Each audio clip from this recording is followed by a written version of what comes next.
इस समय पूरे देश में हर तरफ हिंदू मुस्लिम वक्फ संशोधन बिल, करणी सेना की बेबाक धमकियां और एक दूसरे पर आरोपों और प्रत्यारोपों का दौर चल रहा है।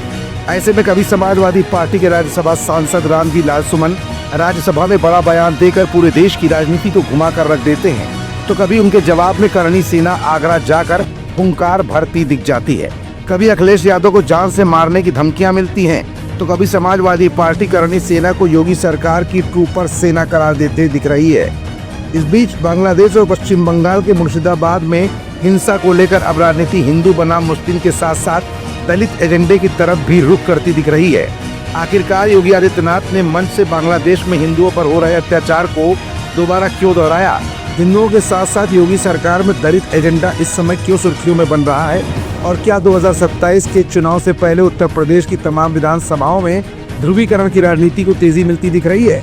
ये कुछ ऐसे सवाल है जिनका जवाब अपनी आज के इस रिपोर्ट में हम आपको दिखाएंगे भी और बताएंगे भी।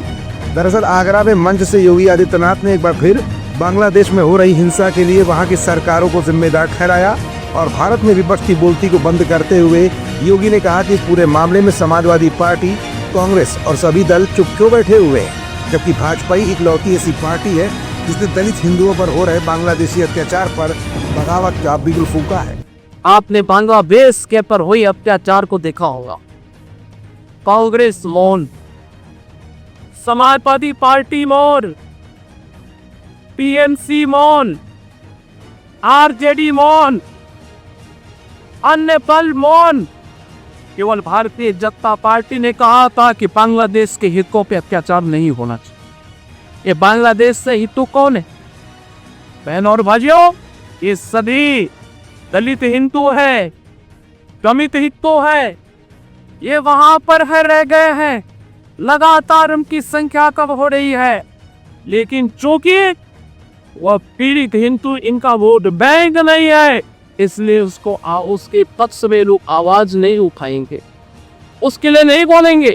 इसके बाद मुख्यमंत्री योगी आदित्यनाथ ने कुछ ऐसा कहा और आगरा की धरती पर ही क्यों कहा, ये भी सवाल आपके जहन में पनप रहा होगा।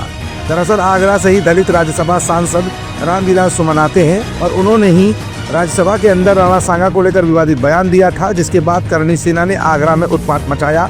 ऐसे में आगरा की धरती से बाबा भीमराव अंबेडकर के आदर्शों का हवाला देते हुए योगी आदित्यनाथ ने कुछ ऐसी बातें कही जो दलितों के पक्ष में होती दिखाई दी। बहनों और भाइयों, आज आपसे यही कहने की में कि बाबा साहब का मिशन हर दलित, हर वंचित, हर गरीब को न्याय देने का रहा। अन्याय चाहे बांग्लादेश के अंदर हो या पाकिस्तान के अंदर या फिर किसी भी स्थान पर, उसके खिलाफ आवाज उठनी चाहिए। अन्याय के खिलाफ आवाज उठनी चाहिए। ये बाबा साहब की प्रेरणा रही है।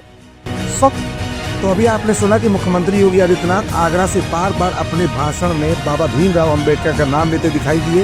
यही नहीं, दलितों के साथ बांग्लादेश में हो रहे अत्याचार और भारत में विपक्ष की खामोशी को भी उन्होंने जमकर मंच से उठाया और बातों बातों में ये भी साबित करने की कोशिश की कि भारतीय जनता पार्टी ही एक ऐसी इकलौती पार्टी है जो अत्याचार के खिलाफ, खास तौर से दलितों पर हो रहे अत्याचार के खिलाफ अडिग होकर खड़ी है।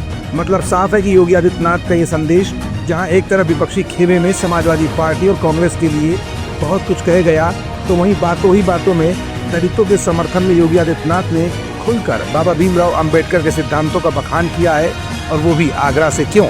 इस बात को समझने के लिए जरा दिमाग पर जोर डालने की बेहद जरूरत है।